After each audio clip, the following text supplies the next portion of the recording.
Right. So ఈ రోజున చాలామంది స్నేహితులు ఫ్రెండ్షిప్ డేని సెలబ్రేట్ చేసుకుంటూ ఉన్నారు. మంచిది, చాలా మంచిది. స్నేహితుల్ని మర్చిపోకుండా చక్కగా జ్ఞాపకం ఉంచుకొని చక్కగా కొంత సమయం గడపడం మంచిదే. అయితే ఈ దినాన ఒక ప్రత్యేకమైన అంశాన్ని మనం నేర్చుకో. అయితే అసలు నిజమైన స్నేహం అంటే ఏమిటి? అసలు ఈ ఫ్రెండ్షిప్కి ఉండవలసిన క్వాలిటీస్ ఏంటి? వినాలి. ఈరోజు ఫ్రెండ్షిప్ డే జరుపుకున్న ప్రతి ఒక్కరు వినాలి ఈ మెసేజ్ని. ఫ్రెండ్షిప్ అంటే ఏంటిది? ఫ్రెండ్షిప్ డే అంటే ఏంటిది? అసలు ఇద్దరు వ్యక్తుల మధ్య ఒక స్ట్రాంగ్ బాండింగ్ ఉండాలంటే, నిజమైన ఫ్రెండ్షిప్ ఉండాలంటే ఆ ఫ్రెండ్షిప్లో ఉండవలసిన లక్షణాలు ఏంటనేది కూడా మనము తెలుసుకోవాలి. సాధారణంగా ఇటువంటి అకేషన్స్ ఉన్నప్పుడు సండేలు పడితే నేను మాట్లాడను ఎలాంటి, కానీ ఈ ఫ్రెండ్షిప్ కోసం ఎందుకు మాట్లాడుతున్నానంటే బైబిల్లోని ఫ్రెండ్షిప్ కోసం దేవుడు ప్రస్తావించాడు. యేసుక్రీస్తు ప్రభువారు అంటారు, ఇక నుంచి మీరు నాకు దాసులుగా ఉండరు కానీ మీరు నాకు స్నేహితులుగా ఉంటారని చెప్పాడు. దేవునికి స్తోత్రం. ఒకసారి చూద్దామా? యోహాను సువార్త 15వ అధ్యాయము. యోహాను సువార్త 15వ అధ్యాయము 15వ వచనము. The Gospel of John chapter 15, 15th verse. దాసుడు తన యజమానుడు చేయు దానిని ఎరుగడు గనుక ఇకను మిమ్మల్ని దాసులని పిలవక స్నేహితులని పిలుచుచున్నాను. ఎందుకనగా నేను నా తండ్రి వలన వినిన సంగతులన్నిటినీ మీకు తెలియజేసి తిని. దేవునికి స్తోత్రం. హల్లెలూయా. జాగ్రత్తగా వినాలి. ఏంటంట? దాసుడు తన యజమాని ఏదైతే చేస్తాడో ఆ యజమాని ఏదైతే చేస్తాడో ఆ దాసునికి తెలియదంట. నిజమే కదండి? ఈ రోజున యజమానులుగా ఉంటున్న వారికి ఒక ఐడియా ఉంటుంది. వారు ఏదైనా చేయాలంటే ఒక ఆలోచనతో ఉంటారు. అయితే ఈ యజమాని అందరూ నా వైపు చూడాలి. అయితే ఈ యజమాని తన దాసునికి అన్ని విషయాలు చెప్తాడా? ఒక ఇంటి యజమాని తన ఇంట్లో ఉన్న పని మనిషికి అన్ని విషయాలు చెప్తాడా? చెప్పడు. ఎందుకంటే ఇతను యజమాని స్థానంలో ఉన్నాడు, ఈ వ్యక్తి ఒక దాసుని స్థానంలో ఉన్నాడు. కాబట్టి ఏ విషయము కూడా పంచుకోడు, ఏ విషయం కూడా తనతో షేర్ చేయడు, తనకి ఇష్టపడు. అయితే దేవుడు అంటున్నాడు, నేను మిమ్మల్ని దాసులుగా చూడడం లేదు. ఎలా చూడడం లేదు? దాసులుగా చూడట్లేదు. నేను యజమానిని అని చెప్పి నేను అనుకోవడం లేదు, కానీ నేను మిమ్మల్ని ఏమని పిలుస్తున్నాను? స్నేహితులు. ఏమని పిలుస్తున్నాను? స్నేహితులు. You are my friends. English ట్రాన్స్లేషన్స్లో ఉంటుంది, మీరు నాకు స్నేహితులై ఉన్నారు అని చెప్పి దేవుని యొక్క వాక్యం ఒక చాలా స్పష్టంగా తెలియజేస్తుంది. అయితే అసలు స్నేహము అంటే ఏమిటి? స్నేహం అంటే ఏంటంటే ఒక ఇద్దరు వ్యక్తుల మధ్య ఏంటిది?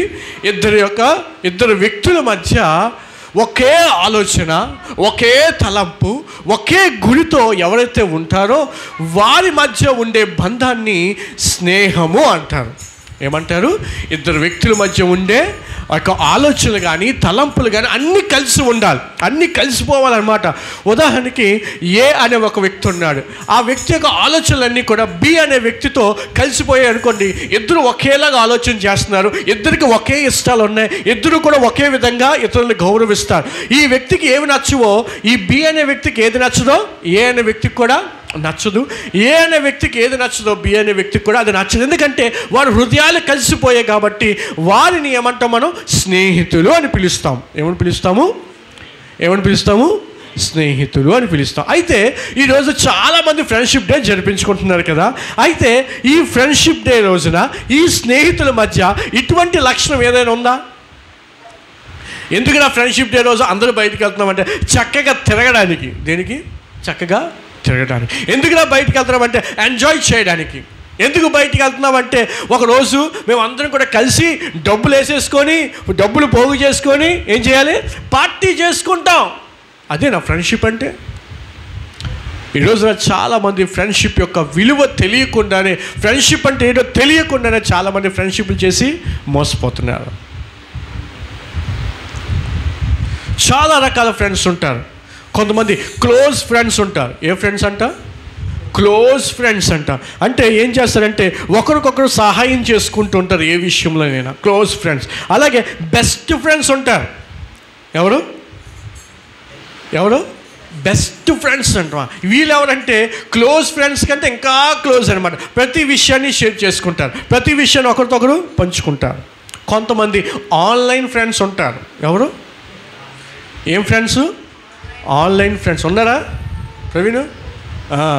ఆన్లైన్ ఫ్రెండ్స్ ఉంటారు. ఎలాగ ఆన్లైన్ ఫ్రెండ్స్? ఫేస్బుక్ ద్వారా, ఇన్స్టాగ్రాముల ద్వారా ఎవడో ఒకడు ఏదో మెసేజ్ పెడతాడు, వీడా మెసేజ్ పెడతారు. వాడికి ఉన్న అలవాట్లు వీడికి ఉన్నాయని చెప్తాడు. ఎక్కడ చూస్తాడు? అవన్నీ అందులోనే చూస్తాడు. చూసి నీ ఇష్టాలు నా ఇష్టాలు ఒకేలాగా ఉన్నాయి, ఈరోజు నుంచి మన ఇద్దరం ఫ్రెండ్స్. ఈ ఫ్రెండ్షిప్ కాస్త ఏమవుతుంది రోజు రోజుకి? అందరు నా వైపు చూడాలి, బాబు కసి కాదు, అందరు నా వైపు చూడండి. ఈ ఫ్రెండ్షిప్ కాదు, ఈ ఆన్లైన్ ఫ్రెండ్షిప్ కాస్త ఏమవుతుంది?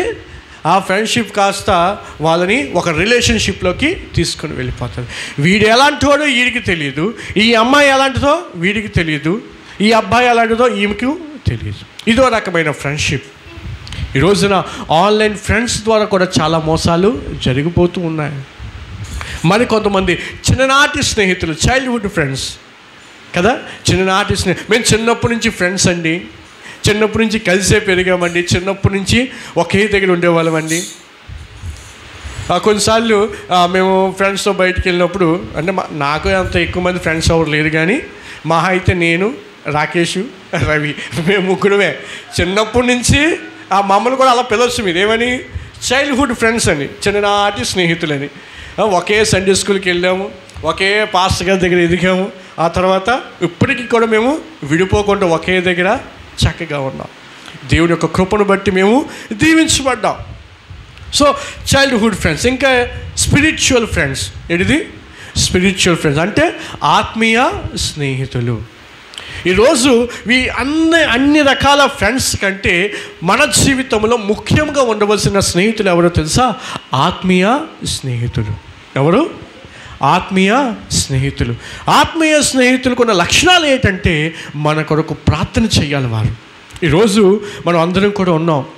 అయితే నీకు ఒక భరోసా ఉందా? అరే నేను శ్రమలో ఉన్నప్పుడు, నేను కష్టంలో ఉన్నప్పుడు నా కొరకు ప్రార్థన చేయడానికి నాకంటూ ఒక స్నేహితుడు ఉన్నాడు.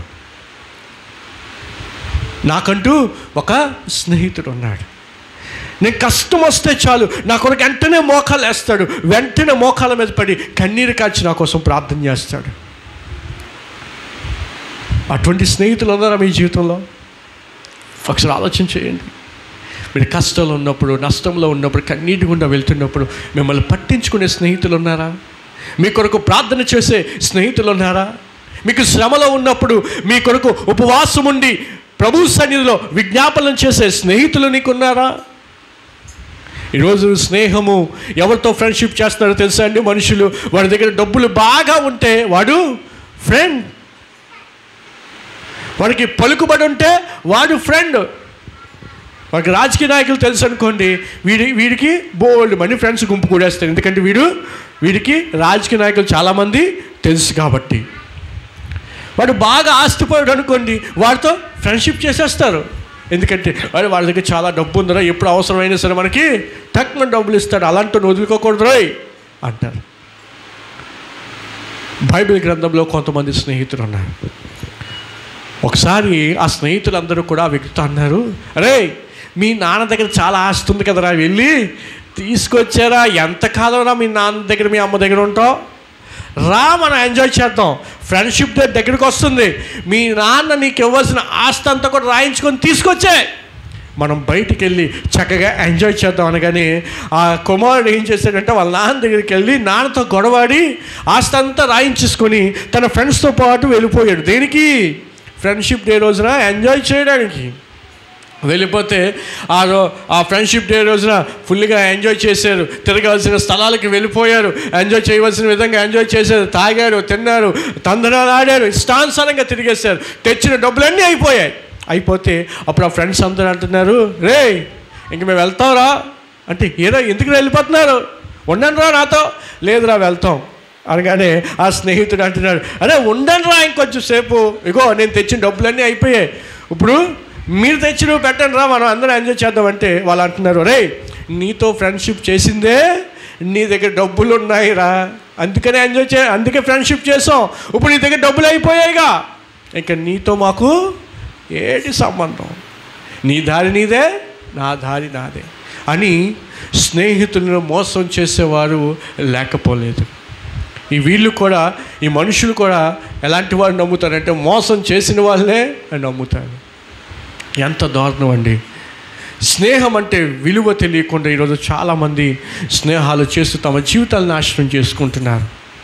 మరికొంతమంది బైబిల్ గ్రంథంలో నుండి బైబిల్ గ్రంథంలో ఎక్కడా కూడా పురుషుడు స్త్రీతో ఫ్రెండ్షిప్ కానీ స్త్రీ పురుషుడితో ఫ్రెండ్షిప్ చేయడం కానీ ఎక్కడా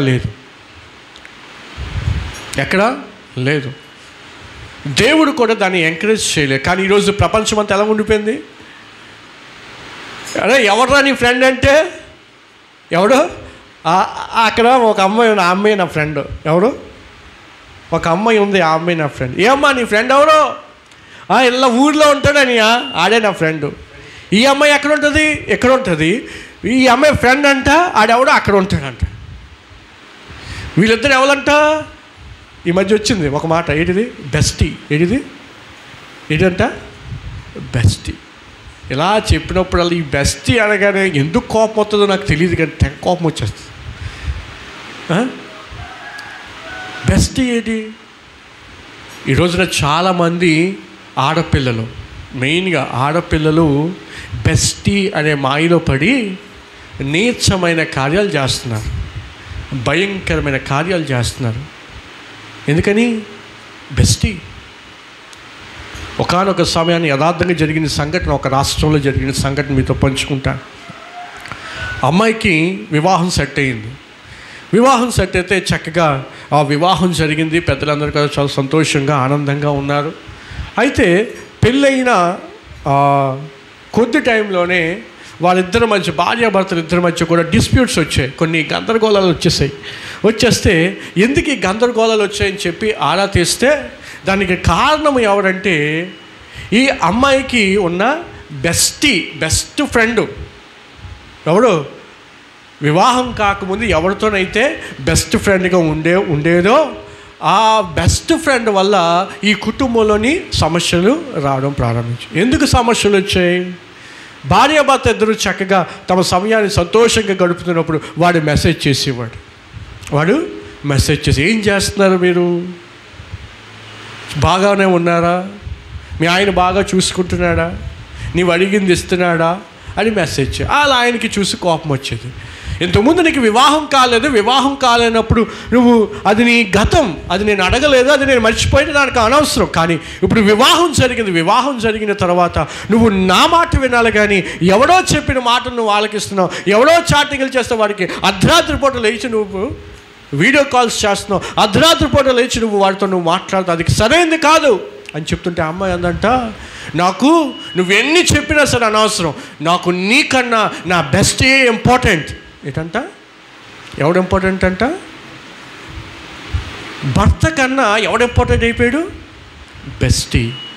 ఆ బెస్టీ ఇంపార్టెంట్. నన్ను అర్థం చేసుకుంటాడు, నాకు కావాల్సిందల్లా కొని పెడతాడు, నేను ఎక్కడికి తీసుకొని వెళ్ళమంటే అక్కడ తీసుకొని వెళ్తాడు. నువ్వు ఉన్నావు ఎప్పుడు ఉద్యోగంలో బిజీ అయిపోతావు, నాకు నచ్చింది కొనవు, నేను తీసుకెళ్ళవు. ఆడో పనికి మాలినాడు, తల్లిదండ్రులు సంపాదించిన ఆస్తి అంతా పట్టుకొని తిరుగుతున్నాడు కాబట్టి ఆడు అలా తిరుగుతాడు. ఇది నీ భర్త, నీకు బాధ్యత ఉంది భర్తకి. ఆ పనికి మాలినాడు తిరిగినట్టు భర్త తిరిగితే ఎలా? అయితే ఈమె ఏం చేసిందో తెలుసండి, తన భర్తను కూడా లెక్క చేయకుండా తన బెస్ట్ ఏదైతే చెప్పాడో అదే చేసేదంట. ఏ వంట వండమంటే ఆ వంట వండేదంట, ఏ డ్రెస్ వేసుకోమంటే ఆ డ్రెస్ వేసుకునేదంట, నీ భర్తని ఇలా బాధ పెట్టంటే అలా బాధ పెట్టిదంట. సో ఇవన్నీ సహించలేక భర్త ఏం చేశాడంటే, నువ్వు ఇలా ఉంటే మన ఇద్దరం కలిసి ఉండడం చాలా కష్టమైపోతుంది, నీ పద్ధతి నువ్వు మార్చుకో, ఇది పెద్దవారికి తెలిస్తే బాధపడతారని చెప్పినప్పుడు ఇవందంట, ఒకవేళ నీకు ఇష్టం లేకపోతే వెళ్ళిపో, ఇష్టం లేకపోతే నన్ను వదిలే, కానీ నేను మాత్రం నా బెస్టీని వదిలి ఉండలేను. ఇదంట, నేను మాత్రం నా బెస్టీని వదిలి ఉండలేను అని చెప్పి ఒకరోజు గొడవ అయితే తన భర్తని, తన అత్తింటి వాడిని అందరిని వదిలేసి వెళ్ళిపోయిందండి. ఎవరి దగ్గరికి? ఆ బెస్టీ దగ్గరికి వెళ్ళిపోయిన తర్వాత కొన్నాళ్ళకి తన జీవితం నాశనం అయిపోయింది. ఎవరైతే బెస్టీ అని నమ్మేసి వెళ్ళిందో ఆడు మోసం చేశాడు.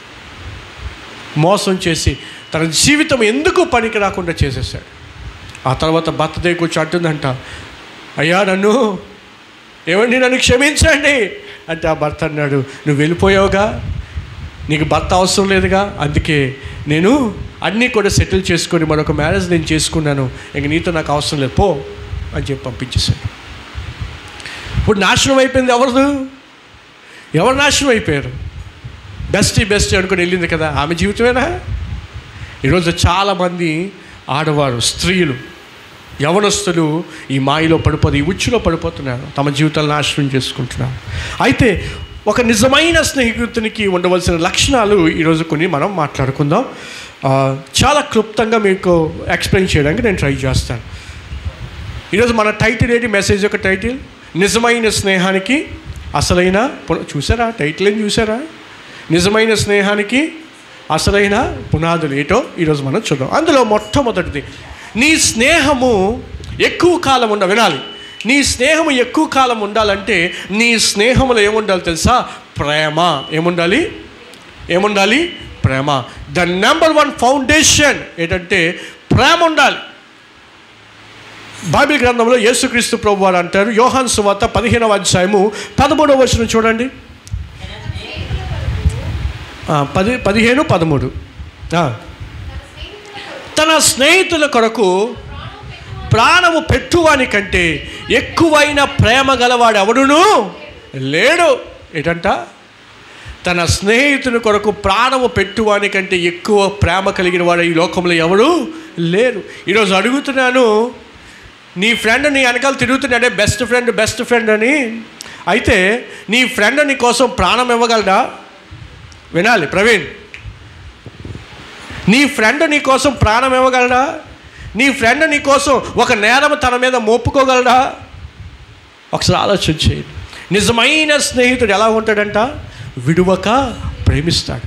ఆ స్నేహితుడు నిన్ను ఏ పరిస్థితులను విడిచిపెట్టాడు. నువ్వు కష్టంలో ఉన్నప్పుడు నీ స్నేహితుడు నీతో ఉంటాడు. నువ్వు నష్టంలో ఉన్నప్పుడు నీ స్నేహితుడు నీతో ఉంటాడు. నువ్వు కన్నీటి గుండా వెళ్ళినప్పుడు నీ స్నేహితుడు నీతో ఉంటాడు. నువ్వు ఒంటరిగా ఉన్నప్పుడు నేనున్నా నీకు తోడుగా అని చెప్పి నీకు భరోసానిచ్చేవాడు నిజమైన స్నేహితుడు. అంతేగాని నీ దగ్గర ఉన్న ఆస్తుపాస్తులు చూసి, బంగారం చూసి, హోదా చూసి, పరపతి చూసి నీతో స్నేహం చేసేవాడు అసలైన స్నేహితుడు కాదు. నీ దగ్గర ఏమీ లేకపోయినా, చిల్లి గవ్వ నీ దగ్గర లేకపోయినా, నీ పక్కనే ఉంటూ నీకు తోడుగా ఉంటూ నేను ధైర్యపరిచేవాడే నిజమైన స్నేహితుడు. దేవునికి స్తోత్రం. హల్లెలూయా.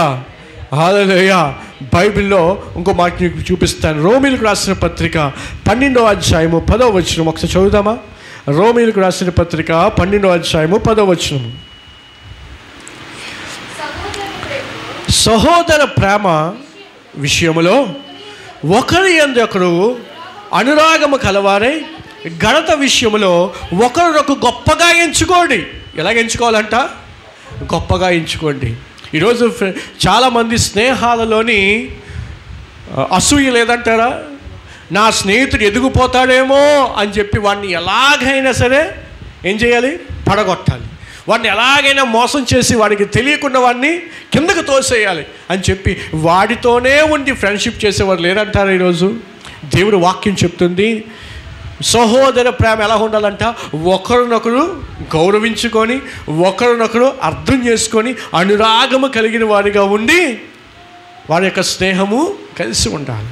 ఈరోజు స్నేహితుల్లో ఈ ప్రేమ ఉంటుందా? చక్కగా స్నేహితులందరూ వెళ్ళారండి. ఎక్కడికి వెళ్ళారు? బార్కి వెళ్ళారు. దేనికి? ఎంజాయ్ చేయడానికి. ఎప్పటి నుంచో స్నేహితులు, చిన్ననాటి నుండి స్నేహితులు బార్కి వెళ్ళి చక్కగా మందు కొట్టారు. వాళ్ళు ఒకరికొకరు మాట్లాడుకో, రే నీలాంటి స్నేహితుడు నాకు ఇంతవరకు లేరురా, నువ్వు బెస్ట్ ఫ్రెండ్రా, నిన్ను మించిన వాడు ఎవరూ లేరు, నువ్వే నాకు బెస్ట్ ఫ్రెండ్వి అనుకొని తాగడానికి వెళ్ళారు. ఎక్కడికి? బార్కి.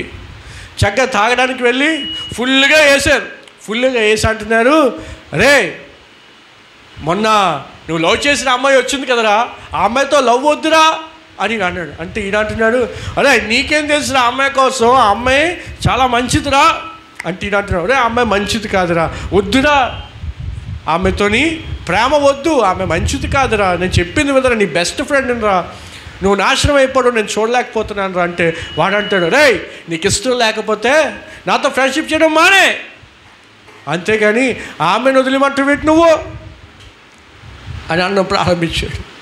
మందు తాగలేనంత వరకు ఏమన్నారు, అరే నువ్వు లేకపోతే నేను లేనురా, మన ఇద్దరు బెస్ట్ ఫ్రెండ్స్ రా. మందు తాగిన తర్వాత అరే నువ్వేట్రా నాకు చెప్పేది, అవసరమైతే నువ్వు పో, నువ్వు నాకు సలహాలు ఇస్తావేటి అన్న స్నేహితులు లేరంటారా? అవసరం ఉన్నంత వరకు స్నేహం చేసేవారు, అవసరం తీరిపోయిన తర్వాత వదిలేసేవారు. బైబిల్ గ్రంథంలో ఇద్దరు స్నేహితులు ఉన్నారండి. వారు ఎటువంటి స్నేహితులు తెలుసా? ఎంతో ప్రాణంగా ప్రేమించుకున్న స్నేహితులు. చూద్దాం ఒకసారి 1వ సమూయేలు గ్రంథం 18వ అధ్యాయం. చాలించినప్పుడు యోనాతాను హృదయము దావీదు హృదయముతో కలిసిపోయాను. ఎలా కలిసిపోయిందంట? యోనాతాను హృదయం ఎలా కలిసిపోయిందంటే దావీదు హృదయంతో కలిసిపోయింది. వారికి ఆలోచనలు కలిసిపోయాయి, వారికి మనసులు కలిసిపోయాయి, ఒకరిని విడిచి ఒకరు ఉండలేకపోయారు. అలాగే 19వ అధ్యాయం చదవండి ఒకసారి. 19వ అధ్యాయము 1-7 వచనాలు. అంతటి సౌలు మీరు దావీదుని చంపవలసినదని చెప్పగా దావీదు యందు బహు ఇష్టము గలవాడై ఉండి దావీదుతో ఎట్లా, నేను నా తండ్రి అయిన సౌలు నిన్ను చంపవలనన్న ప్రయత్నము మీద ఉన్నాడు, కాబట్టి నీవు హృదయమున జాగ్రత్త పడి రహస్యమైన స్థలమునకు దాగి ఉండము. నేను వచ్చి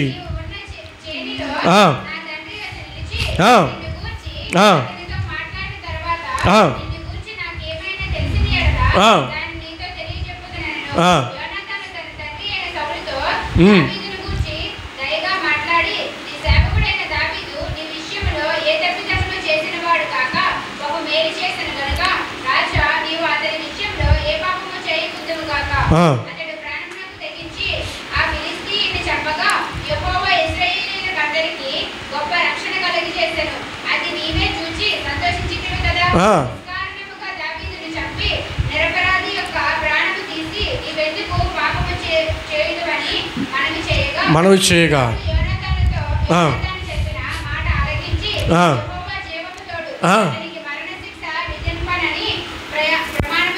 ప్రమాణము చేశాను.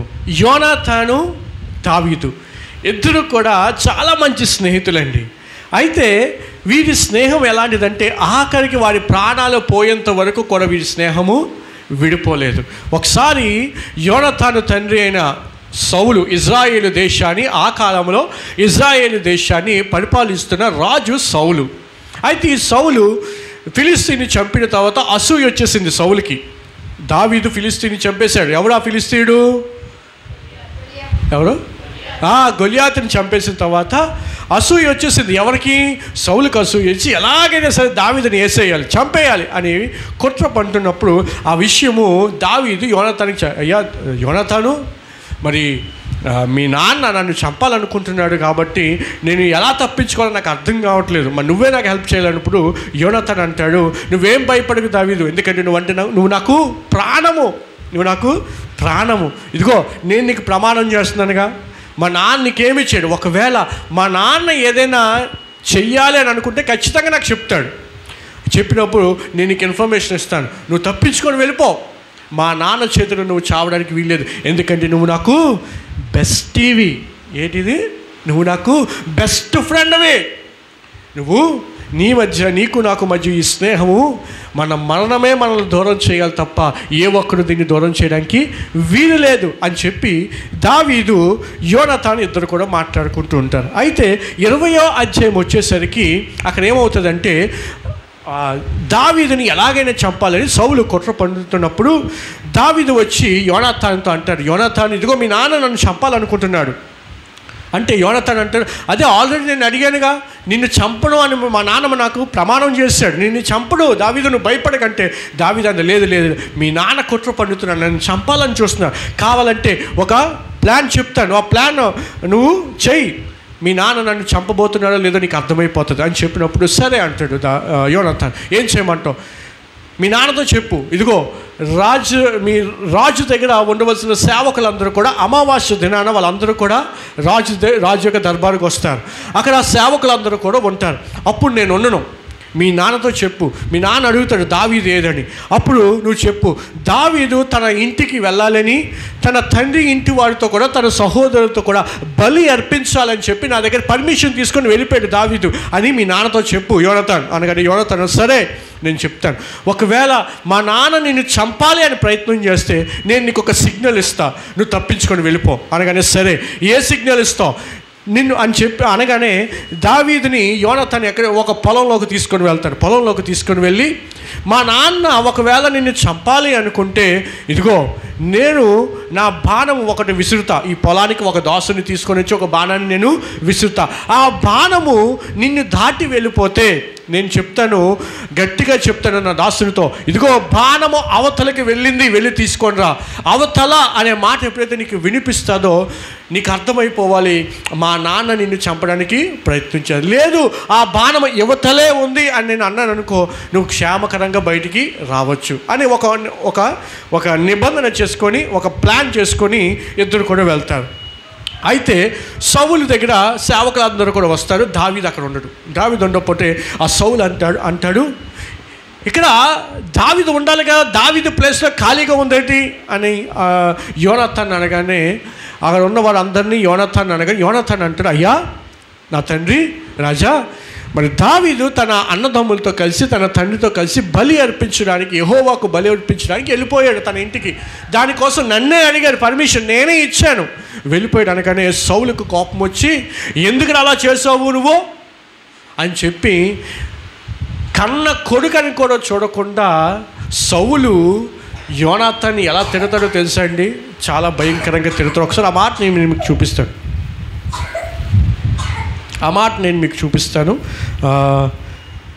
20వ అధ్యాయము 29వ వచనం చదవండి.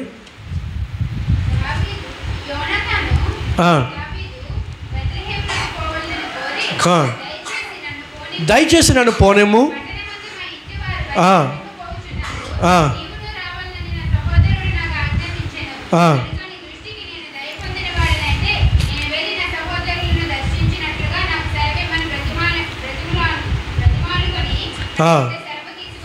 సెలవు తీసుకొనెను. సౌలుతో చెప్పగా సౌలు చూడండి, సౌలు యోనాతాను మీద బహుగా కోపపడి అదరగొట్టుదాని కాదు, ఆగడగొట్టుదాని కొడుక, నీకును నీ తల్లి మానవునకును సిగ్గు కలిగినట్లుగా నీవు యెష్షై కుమారుని స్వీకరించిన సంగతి నాకు తెలిసినది కాదా? యెష్షై కుమారుడు భూమి మీద బ్రతుకునంత కాలము నీకైనను నీ రాజ్యముకైన స్థిరత కలుగదు కదా. కాబట్టి నీ వర్తమానం పంపి అతను నా యొద్దకు తప్పించుము, నిజముగా అతడు మరణమున కర్హుడని అతనితో చెప్పాను. చూసారా? అప్పుడు ఈ యోనాతాన్ ఏం చేస్తాడు తెలుసా? దావీదుని నిజంగా చంపాలనుకుంటున్నాడని చెప్పి అక్కడి నుంచి వెళ్ళిపోయి తన దాసుని పట్టుకొని దావీదుకి ఏ విధంగా అయితే సిగ్నల్ ఇచ్చాడో ఆ సిగ్నల్ ఇచ్చి దావీదుని అక్కడి నుంచి తప్పించి పంపించేస్తాడు. ఎందుకో తెలుసా? ఆ ముందులో ఒక మాట ఉంటుంది, అదే 20వ అధ్యాయము 17వ వచనం చూడండి. ఎందుకు యోనాతాను దావీదుకి సహాయం చేశాడో చూడండి. 17th verse.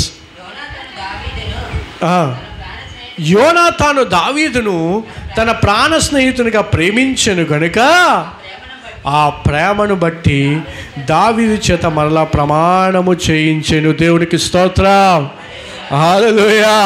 ఏంటంట? యోనాతాను దావీదును బహుగా ప్రేమించాడు కాబట్టి ఆ ప్రేమను బట్టి దావీదు ప్రాణం పోకూడదు. ఈరోజు ఉన్నారండి ఇటువంటి స్నేహితులు. కష్టం వచ్చినప్పుడు అరే నీకు నేను తోడుగా ఉన్నాను కదా, నువ్వేం భయపడొద్దు అని చెప్పే స్నేహితులు ఉన్నారా? ఏమమ్మా నీకు కష్టం వచ్చింది, ఇదిగో నీ స్నేహితురాలని నేను ఉన్నాను కదా, ఎందుకు భయపడతాం? మనం కలిసి ఏదో ప్లాన్ చేద్దాం, ఆ కష్టం నుంచి బయటికి రావడానికి ఏదో ఒక సలహా మనం ఆలోచన చేద్దాం అన్న స్నేహితురాళ్ళు ఉన్నారా? ఈరోజు ఆత్మీయులుగా పిలువబడుతున్న మనము మీకు ఆత్మీయ స్నేహితులు ఖచ్చితంగా ఉండాలి. ఈ ప్రేమ ఎక్కడ చూస్తామంటే కేవలం ఆత్మీయంగా ఉన్న వ్యక్తుల్లోనే ఇటువంటి ప్రేమను మనము చూస్తాము. ఎందుకంటే వారిలో దేవుని యొక్క ప్రేమ ఉంటుంది, దేవుని యొక్క భయం ఉంటుంది. నా స్నేహితుని నేను ప్రేమించాలన్న ఆలోచన వారికి ఉంటుంది. ఈరోజు అటువంటి స్నేహితులు ఉన్నారా నీతో? ఒకసారి ఆలోచించు. స్నేహితుల మధ్య ఉండవలసిన అద్భుతమైన పునాది ఏది? మొట్టమొదటిది ప్రేమ. ఏది? ప్రేమ. రెండవది ఒకసారి చూద్దాం. యోహాను సువార్త 15వ అధ్యాయము అదే 13వ వచనం. తన స్నేహితుని కొరకు ఎక్కువైన స్నేహితుడు ఎవడును లేడు అని చెప్తూ, అలాగే గలతీయులకు రాసిన పత్రిక 6వ అధ్యాయము 2వ వచనం. గలతీయులకు రాసిన పత్రిక 6వ అధ్యాయము 2వ వచనం. ఒకని భారములు ఒకడు భరించి ఈలాగు క్రీస్తు నియమమును పూర్తిగా నెరవేర్చుడి. ఏంటంట? ఏం చేయాలంట? నెరవేర్చుడి. ఆ తర్వాత ఒట్టివాడయుండి తాను ఎన్నికైన వాడనని ఎంచుకొని ఎడల తను తానే మోసపరుచుకొనును. రెండవ లక్షణం ఏంటో తెలుసా? నోట్ చేసుకోండి. మొట్టమొదటిది లవ్. స్నేహితుల మధ్య. ప్రవీణ్ వినాలి. మీ ఫ్రెండ్స్లో ఈ ప్రేమ ఉందా? అందుకే వెళ్తున్నావా? ఉందంట. అది అర్థం కాలేదు అసలు స్నేహం అంటే ఏటో. రైట్. ఫస్ట్ది లవ్, ప్రేమ ఉండాలి. రెండవది సెల్ఫ్లెస్నెస్, అంటే స్వార్థము లేనిది. సెల్ఫ్లెస్నెస్ అంటారు, స్వార్థము లేనిది. నిన్ను ప్రాణము పెట్టేంతగా ఎవరైతే నిన్ను ప్రేమిస్తున్నారో వినాలి. సైకిల్ తవా చేసుకుని తిరిగాను. వాక్యం విన్నప్పుడు దేవుని వాక్యాన్ని వినండి, తవా సైకిల్ చేసుకుని తిరిగాను. రెండవది ఏంటిది? సెల్ఫ్లెస్నెస్. స్వార్థం అనేది ఉండదు. ఆ స్వార్థము లేని వాడు ఏం చేస్తాడు తెలుసా? నీకోసం తన ప్రాణాన్నే ఇవ్వగలుగుతాడు, నీకోసం ఆలోచించగలుగుతాడు, నీ కొరకు ఏదైనా చేయడానికి ముందుకి రాగలుగుతాడు, నీకోసం ఎంతటి ప్రాబ్లంనైనా ముందుండి దాన్ని ఫేస్ చేయగలుగుతాడు. అటువంటి మనస్తత్వం ఉండాలి. అలాగే మరొకటి చూద్దాం. ఫిలిప్పీలకు రాసిన పత్రిక 2వ అధ్యాయం 3-4 వచనాలు. ఇంకా సెల్ఫ్లెస్నెస్ అంటే అందులో ఉన్న లక్షణాలు.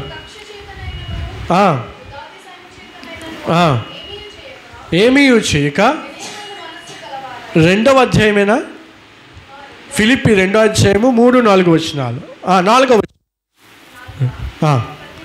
మీలో ప్రతివాడును తన సొంత కార్యములను మాత్రమే కాక ఇతరుల కార్యములను కూడా చూడవలెను. ఇప్పుడు స్వార్థం ఉన్నాడు ఏం చేస్తాడు చెప్పండి? స్వార్థం ఉన్నాడు ఏం చేస్తాడు? నా పని నేనే చేసుకుంటాను, ఒకడు ఎదగడానికి వీల్లేదు, నేనే సంపాదించుకుంటాను, నేనే అన్ని పనులు చేసుకుంటాను, నాకెవడు నాతో రావడానికి వీలు, ఎందుకంటే నాతో వస్తే వాడు కూడా దీవించబడిపోతాడు అనే స్వార్థము చాలామందికి ఉంటారు. అయితే స్నేహితులలోని ఈ స్వార్థం అనేది ఏమాత్రం ఉండకూడదు. సెల్ఫ్లెస్నెస్ అంటారు, స్వార్థము లేని తత్వము. ఈరోజు స్నేహితుల్లో ఈ లక్షణం ఉందా? బైబిల్లోని కొంతమంది వ్యక్తులను నేను చూపిస్తాను. అదే ఫిలిప్పీలకు రాసిన పత్రిక 2వ అధ్యాయము 25వ వచనం నుండి. మరియు నా సహోదరును, జతపనివాడును, నా తోడు యోధుడును, మీ దూతయు,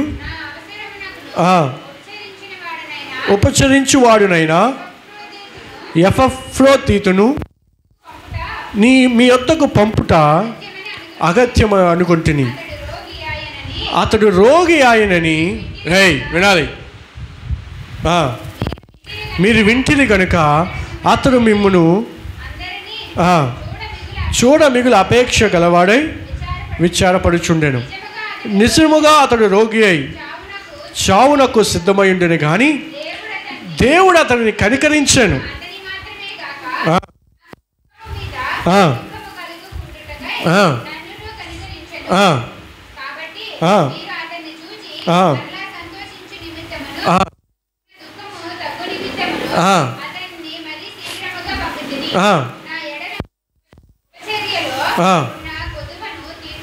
తీర్చుటకై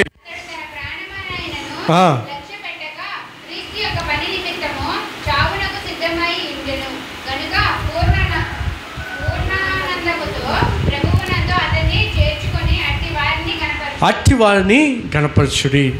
ఇది ఈ మాట ఎవరు చెప్తున్నారంటే పౌలు ఎపెఫ్రోదీతు అనే ఒక వ్యక్తి కోసం చెప్తున్నారు, ఒక బ్రదర్ కోసం, ఒక స్నేహితుడు లాంటి వాడు అన్నమాట. ఆ వ్యక్తి కోసం చెప్తూ పౌలు ఎలాంటి వాడో మన అందరికీ బాగా తెలుసు. ప్రభు కోసం బహు ప్రయాసపడిన వాడు పౌలు. అయితే పౌలే ఈ ఎపెఫ్రోదీతు కోసం ఏమని చెప్తున్నాడంటే అతడు రోగి ఉన్నప్పటికీ దేవుడు కనికరించాడు కాబట్టి ఆ రోగం నుండి బయటికి వచ్చాడు.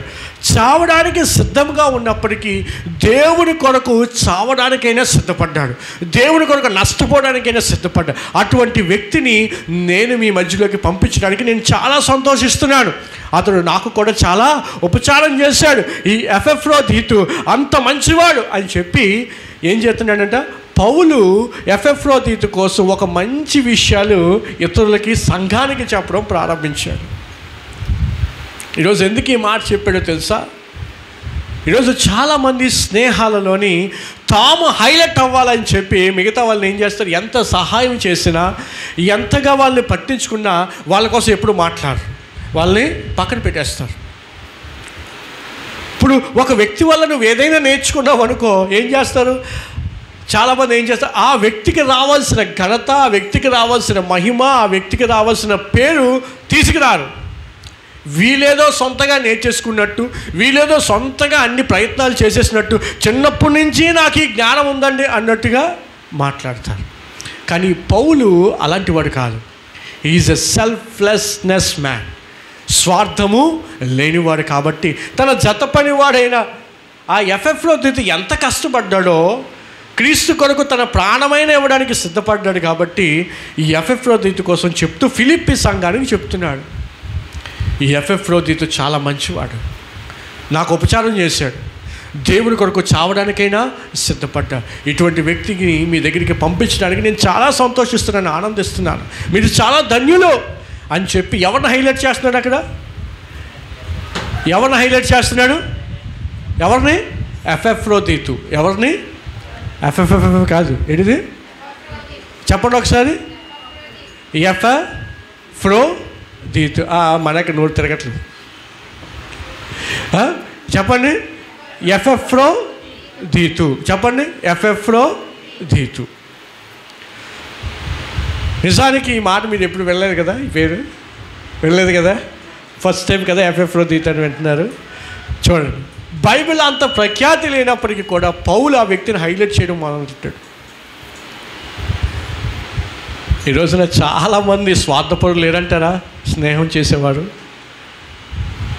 ఏదైనా ఎక్కడికైనా వెళ్ళాలంటే వీడే ముందుండాలి, వీడే అన్ని పనులు చేయాలి, వాడు చెప్పకముందే వీడు చెప్పేయాలి. ఎందుకంటే మళ్ళీ వాడికి అక్కడ పేరు వచ్చేస్తుందని భయం వీడికి. మళ్ళీ వాడెక్కడికి పేరు వచ్చేస్తుందో, వాడెక్కడ అందరి ముందు హైలైట్ అయిపోతాడో, వాడిని అనిచేయాలి, వీడు హైలైట్ అయిపోవాలి. అయితే ఒకవేళ ఇటువంటి లక్షణం ఉంటే అది నిజమైన స్నేహము కానే కాదు, స్వార్థపూరితమైనది స్నేహము కానే కాదు. నెంబర్ 1, నువ్వు స్నేహం చేస్తే ఆ స్నేహంలో ఏముండాలి? ప్రేమ ఉండాలి. రెండవది, ఆ స్నేహంలో స్వార్థం అనేది ఉండకూడదు. అలాగే మూడవది నేను మీకు చెప్తాను. మత్తయి సువార్త 6వ అధ్యాయము. మత్తయి సువార్త 6వ అధ్యాయము, స్నేహితుల్లో ఉండవలసిన లక్షణాలు. మత్తయి సువార్త 6వ అధ్యాయము 14-15 వచనాలు. మనుషుల అపరాధములను మీరు క్షమించిన ఎడల మీ పరలోకపు తండ్రియు మీ అపరాధములను క్షమించును. దేవునికి స్తోత్రం, హల్లెలూయా. ఫ్రెండ్స్లో ఉండవలసిన లక్షణం ఏంటిది? 3వ లక్షణము ఫర్గివెనెస్, క్షమించే తత్వము. ఏ తత్వం?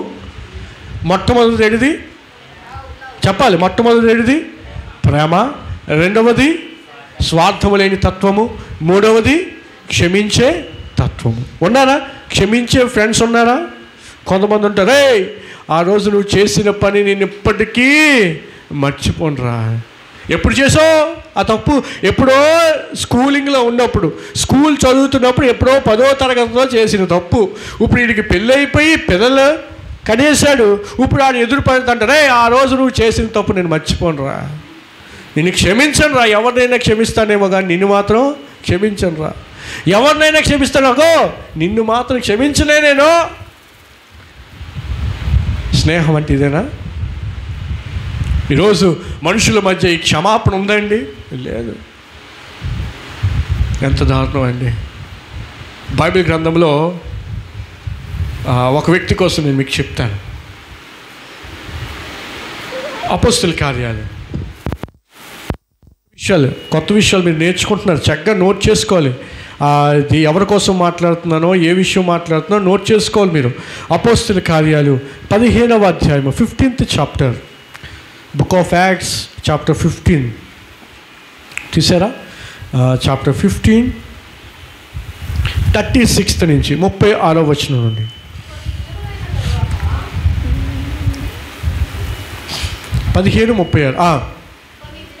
కొన్ని దినములైన తర్వాత ఏ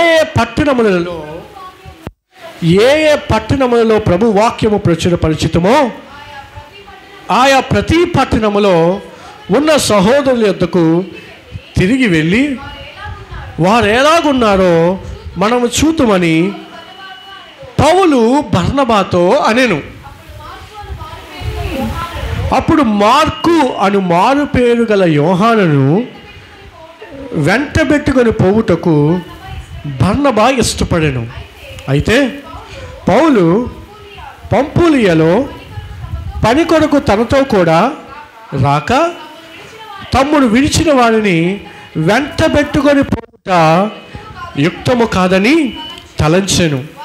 వారిలో తీవ్రమైన వాదము కలిగినందున వారు ఒకరినికి ఒకరు విడిచి వేరై పోయిరి. ఎవరు వీళ్ళు?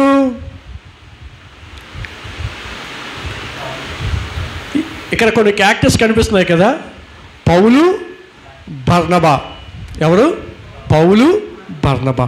వీళ్ళిద్దరూ కూడా జత పనివారు. ఒక విధంగా చెప్పాలంటే ఈ పౌలు, ఈ బర్నబా ఎవరంటే జత పనివారు అన్నమాట. ఈ జత పనివారు ఏం చేసేవారంటే ఎక్కడికి వెళ్ళినా సువార్త ప్రకటించేవారు. దేవునికి స్తోత్రం. ఈరోజు ప్రవీణ్ వల్ల ఒక 3 ఆత్మలు వచ్చే లోపలికి. చైతు ఫ్రెండ్సా? అబ్బో, చైతు వల్ల ఒక 3 ఆత్మలు వచ్చాయి. ప్రవీణ్ ఎప్పుడు తీసుకొస్తాడు మరి? Right, very good. చాలు. తర్వాత సో ఇక్కడ పౌలు, బర్నబా ఇద్దరూ కూడా జత పనివారుగా ఉండి దేవుని సువార్తను చాలా ప్రకటించారు. అయితే ఎక్కడైతే ఏ పట్టణాలు అయితే సువార్త చేశారో వాళ్ళందరూ ఎలా ఉన్నారో చూద్దామని చెప్పి వినాలి, జాగ్రత్తగా వినాలి. అద్భుతమైన మాటలు. ఎక్కడ ఏ పట్టణాల్లో సువార్త చేశారో వాళ్ళు ఎలా ఉన్నారో చూద్దామని చెప్పి ఈ పౌలు, బర్నబా ఇద్దరు కూడా వెళ్ళారంట. ఎక్కడికి? ఎక్కడెక్కడైతే సువార్త చేశారో వెళ్ళారు. అక్కడ ఒక వ్యక్తి కనిపించాడు. ఎవరు ఆ వ్యక్తి అంటే మార్కు అని మారు పేరు గల యోహాను. ఎవరు? మార్కు అనే ఒక వ్యక్తి. ఈ వ్యక్తి వినాలి, ఈ వ్యక్తి ముందు పౌలుతోనూ బర్నబాతోనూ కూడా కలిసి పరిచర్య చేశాడు. ఎక్కడ? చూడండి, అక్కడ ఉంది పంఫూలియా. ఎక్కడ? అంతేనా? ఎక్కడ చేశాడు ఇద్దరు? అదేనా? పంఫూలియాలో ఉందా? పంఫూలియాలో కలిసి దేవుడి సువార్తను ప్రకటిస్తున్నప్పుడు ఈ మార్కు అనే వ్యక్తి ఏం చేస్తాడంటే వాళ్ళ మాట కాకుండా వేరే విధంగా అక్కడ చదవండి ఒకసారి, మరొకసారి ఆ మాట.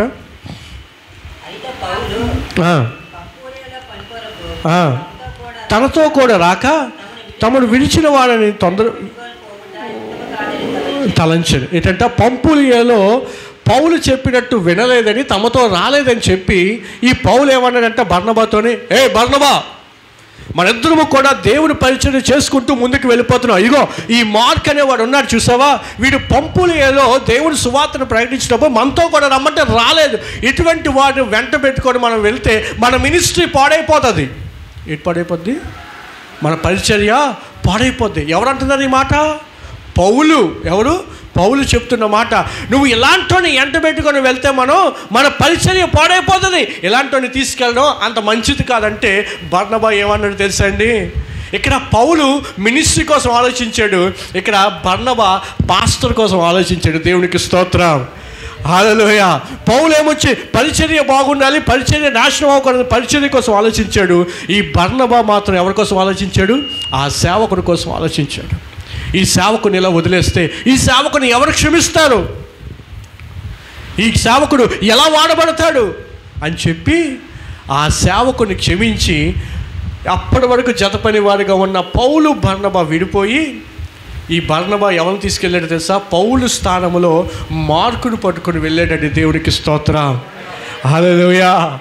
తను తప్పు చేశాడు, తప్పు చేసినప్పటికీ కూడా క్రీస్తు మనసును బట్టి, క్రీస్తు యొక్క హృదయమును బట్టి ఈ బర్నబా ఏం చేశాడు?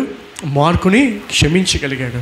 క్షమించి మార్కును తన వెంట తీసుకుని వెళ్ళిపోయాడు. ఆ తర్వాత బర్నబా మార్కు చాలా గొప్ప పరిచర్య చేశాడండి. అదే ఒకవేళ బర్నబా తనని క్షమించకపోతే పరిచర్య చేయగలడా? బర్నబా ఒకవేళ తన మార్కుని తన వెంట తీసుకొని వెళ్ళకపోతే మార్కు ఎంత సేవ చేశాడో ఆ సేవ కోసం రాయబడుతుందా? రాయబడదు. చూసారా, బైబిల్ గ్రంథములో మనం అర్థం చేసుకోలే కానీ చాలా గొప్ప విషయాలు ఇందులో దాచించాడు దేవుడు. పౌలేమో మినిస్ట్రీ కోసం ఆలోచించాడు, పరిచర్య కోసం ఆలోచించడం మంచిదే, కానీ బర్నబా మాత్రం సేవకుని కోసం ఆలోచించాడు. మేము బైబిల్ కాలేజ్లో ట్రైనింగ్ తీసుకున్నప్పుడు కల్వర్ టెంపుల్లో సతీష్ కుమార్ గారి ఆధ్వర్యంలో మేము బైబిల్ ట్రైనింగ్ తీసుకొని వెళ్తున్నప్పుడు సతీష్ కుమార్ గారు ఒక మాట మాకు చెప్పారు. ఏంటంటే మా బైబిల్ కాలేజ్ స్టూడెంట్స్ అందరితో ఏమని తెలుసా, ఈరోజు ఈ పరిచర్య ఎంతగా అభివృద్ధి చెందని కారణం ఏంటో తెలుసా అని అడిగితే మేము ఒక్కొక్కరు చెప్పారు. మీ వాక్యం బాగుంటుందండి, చాలామంది ఇష్టపడతారు, పేదవాళ్ళని పట్టించుకుంటారు, వారికి కావలసిన వనరులన్నీ మీరు అనుభవిస్తారు, సోషల్ సర్వీస్ ఉంటుంది అని చెప్పాం. అయితే ఆయన ఒక మాట అన్నారు, ఈరోజు పరిచర్య ఎంతగా అభివృద్ధి చెందడానికి కారణం ఇవన్నీ ఓకే పక్కన పెట్టు, వీటికంటే ప్రాముఖ్యమైనది ఏంటంటే నేను పరిచర్యకు వచ్చిన కొత్తలోని చాలామంది నన్ను మోసం చేసేసారు, చాలామంది నన్ను మోసం చేశారు. నా పక్కన ఉండి నన్ను మోసం చేసిన వాళ్ళు చాలామంది ఉన్నారు. నాతో పరిచర్యలో పాలు పంచుకుంటూనే నాకు హ్యాండ్ ఇచ్చిన వాళ్ళు చాలామంది ఉన్నారు. అప్పుడు నేను ఏం చేశానో తెలుసా, వాళ్ళందరినీ నాతో మీరు ఉండదురా, వెళ్ళిపోనరా, మీ వల్ల నేను పరిచర్య చేయలేనురా అని చెప్పి వాళ్ళందరినీ పంపించలేదు. వాళ్ళందరికీ దేవుని వాక్యాన్ని మరలా చెప్పి వారందరినీ సెట్ చేసి మరలా వాళ్ళందరినీ నా దగ్గరే పెట్టుకున్నాను. వాళ్ళందరినీ నా దగ్గర పెట్టుకున్నాను కాబట్టి వాళ్ళందరూ మారు మనసు పొందేలాగా వారికి వాక్యాన్ని బోధించాను కాబట్టి పర్సనల్గా వారితో మాట్లాడాను కాబట్టే ఈరోజు నాతో పాటు వాళ్ళు జతపని వారిగా ఉన్నారు, నాతో పాటు వారు కష్టపడ్డారు, ఈరోజు ఈ పరిచర్య వారందరూ సహకారులుగా ఉన్నారని చెప్పాడు. దేవునికి స్తోత్రం, హల్లెలూయా. మనం ఎప్పుడైతే క్షమిస్తామో ఆ క్షమాపణ ఏం చేస్తుంది? మరొక వ్యక్తికి అవకాశాన్ని ఇస్తుంది. మరొక వ్యక్తి దేవుని పనిని ఇంకా ఎక్కువగా చేయడానికి సహాయపడుతుంది. స్నేహములో ఉండే అద్భుతమైన మరొక లక్షణం ఏంటిది? క్షమాపణ. ఏంటిదండి? క్షమాపణ. మొట్టమొదటిది ఏంటిది? ప్రేమ ఉండాలి. రెండవది స్వార్థం ఉండకూడదు. మూడవది క్షమాపణ ఉండాలి. ఈ మూడు లక్షణాలు ఎప్పుడైతే ఉంటాయో ఖచ్చితంగా ఆ స్నేహము గొప్పగా ఉంటుంది. అలాగే నాలుగవది కమిట్మెంట్. ఏదైనా ఒక మాట ఇచ్చామంటే ఆ మాటకు తగినట్టుగా మనం ఉండాలి. మాట్లాడకూడదు పిల్లలు. ఏదైతే ఒక మాట ఇచ్చామో ఆ మాట నెరవేర్చేవారిగా ఉండాలి. ఈరోజు చాలామంది ఏం చేస్తారు? ఈరోజు చెప్పిన మాట రేపు ఉండదు. ఈరోజు ఏదైతే మాట ఇస్తారో రేపు ఆ మాట ఉండదు. ఇక్కడ చూడండి, చాలామంది ఫ్రెండ్స్ వచ్చారు, చైతన్య ఫ్రెండ్స్ వచ్చారు. మీరు అందరూ బెస్ట్ ఫ్రెండ్సేనా? బెస్ట్ ఫ్రెండ్సేనా? ఇంకా ఒకటి గేట్ దగ్గర ఉన్నా, అది బెస్ట్ ఫ్రెండ్ కాదా?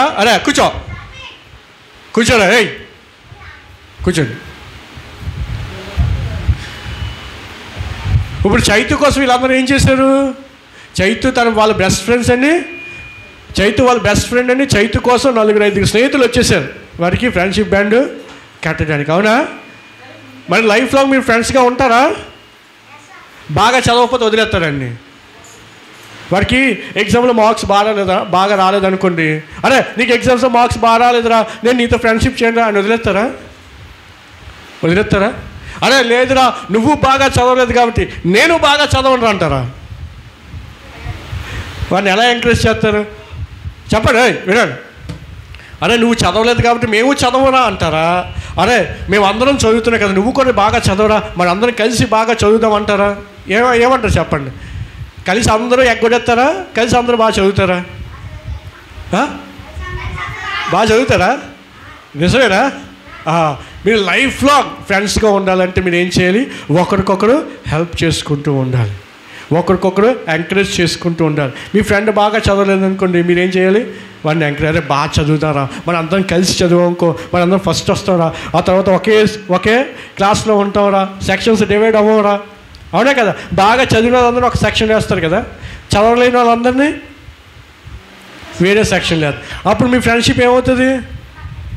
విడిపోద్దా? అలా ఉండకూడదు. మీరు బాగా చదవాలి, ఓకేనా? మీరు బాగా చదవాలంటే మీకు ఏం కావాలి? జ్ఞానం కావాలి కదా. మీకు జ్ఞానం కావాలంటే ఆలీ కొట్టుకెళ్ళి 1 కేజీ జ్ఞానం అడిగితే ఇస్తాడా? ఎవరిని అడగాలి? దేవుణ్ణి అడిగితేనే ఇస్తాడు కదా. బైబిల్లో ఒక మాట ఉంది తెలుసా? యెహోవా యందు భయభక్తులు కలిగి ఉండుట జ్ఞానమునకు మూలం. మనం ఎప్పుడైతే యేసయ్యని అడుగుతామో, యేసయ్య నాకు జ్ఞానం ఇవ్వేసాయి అని ఎప్పుడైతే యేసయ్యని అడుగుతామో, యేసయ్య మనకి జ్ఞానాన్ని ఇస్తాడు, అవునా కదా? ఆలి కొట్టుడు ఇవ్వగలరా 1 కేజీ గారు? ఏడా 1 కేజీ ఇస్తాడా? 1/2 కేజీ, 1/4 కేజీ ఇవ్వడు కదా. ఎవరు ఇవ్వాలి మనకి? యేసయ్య మనకి జ్ఞానాన్ని ఇవ్వగలడు. కాబట్టి మనం యేసయ్యని అడిగితే యేసయ్య మనకి మంచి జ్ఞానాన్ని ఇస్తాడు. మనం అందరం కలిసి ఉండడానికి దేవుడు సహాయం చేస్తాడు. మన ఫ్రెండ్షిప్ అంతా కూడా విడిపోకుండా దేవుడు ఎప్పుడు మన ఫ్రెండ్స్గా ఉండేలాగా దేవుడు మనకి సహాయం చేస్తాడు, ఓకేనా? మనం ఫ్రెండ్స్గా ఉండాలంటే మనలో ఉండవలసిన ఫస్ట్ లక్షణం ఏంటిది? ప్రేమ. ఏ ప్రేమ? స్నేహితుల మధ్య ఉండే ప్రేమ. ఇప్పుడు అబ్బాయిలు ఉన్నారా, అబ్బాయిలు ఎవరితో ఫ్రెండ్షిప్ చేయాలి? అరే నువ్వు బాగా చెప్తున్నారు, వెరీ గుడ్. అరే నీకు ఏదైనా ఇవ్వాలని ఉందరా, నా చేతి రేట్ లేదు. అబ్బాయిలు ఎవరితో ఫ్రెండ్షిప్ చేయాలి? అబ్బాయిలతోనే. కొంతమంది అబ్బాయిలు ఎవరితో ఫ్రెండ్షిప్ చేస్తారు? అని మీరు బాగా ఆరితేరిపోయారా? కొంతమంది అబ్బాయిలు అమ్మాయిలతో ఫ్రెండ్షిప్ చేస్తారు. అమ్మాయిలతో ఫ్రెండ్షిప్ చేయొచ్చా? జస్ట్ ఫ్రెండ్ అంటే ఫ్రెండ్ అంతే తప్ప వాళ్ళతో బయటికి వెళ్ళడాలు, వాళ్ళతో కలిసి తినడాలు, పార్కులకి వెళ్ళడాలు, బీచ్కి వెళ్ళడాలు, ఫ్రెండ్షిప్ డే కదా బయటికి, అలాంటివి చేయకూడదు. అబ్బాయిలు ఎవరితో ఫ్రెండ్షిప్ చేయాలి?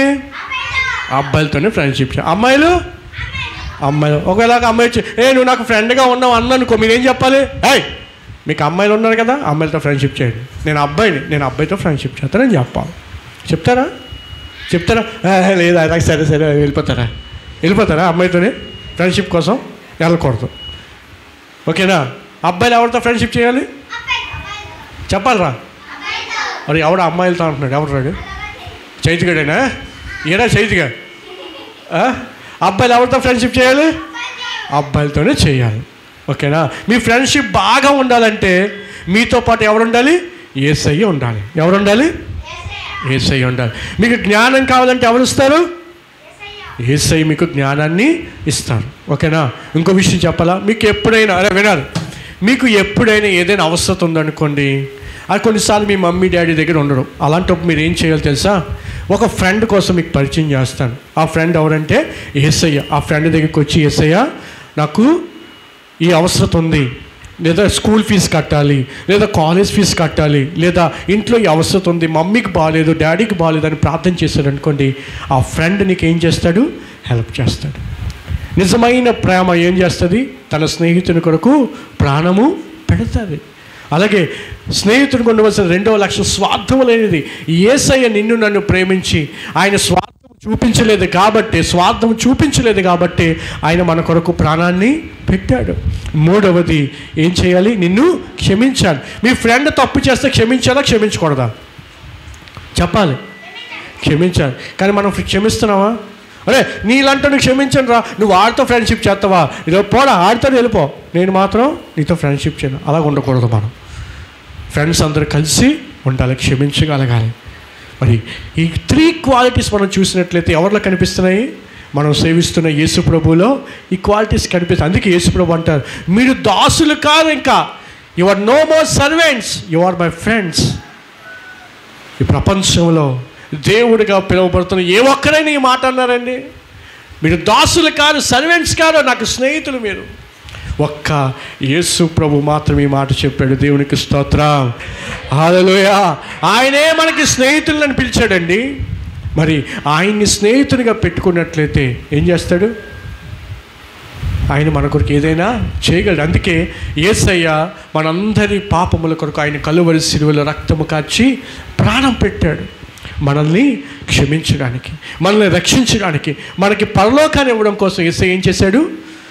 మనకి స్నేహితుడిగా ఉండాలని ఆయన మన కోసం చనిపోయాడు. మన కోసం ఎవరైనా దెబ్బలు తింటారా? మన కోసం ఎవరైనా చనిపోతారా? ఎవరు చనిపోరు. అవసరమైతే ఏం చేస్తాం? మనం బతకాలని అవతలని నీటిలో ముంచేస్తాం కదా. ఒకసారి ఫ్రెండ్షిప్ డే రోజున మా కాలేజీలో ఇంజనీరింగ్ చదువుతున్నప్పుడు మా కాలేజ్ ఫ్రెండ్స్ అందరూ కూడా ఎక్కడికి వెళ్ళారంటే బీచ్కి వెళ్ళారు. అరే వినాలి జాగ్రత్తగా, బీచ్కి వెళ్ళారు.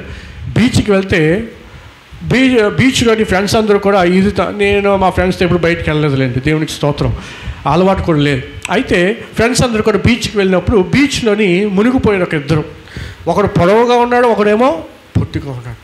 అయితే ఈ పొడవుగా ఉన్నవాడు ఏదో విధంగా అడుగు చేతుల పైకాడించి కాపాడండి కాపాడని అడిగాడు.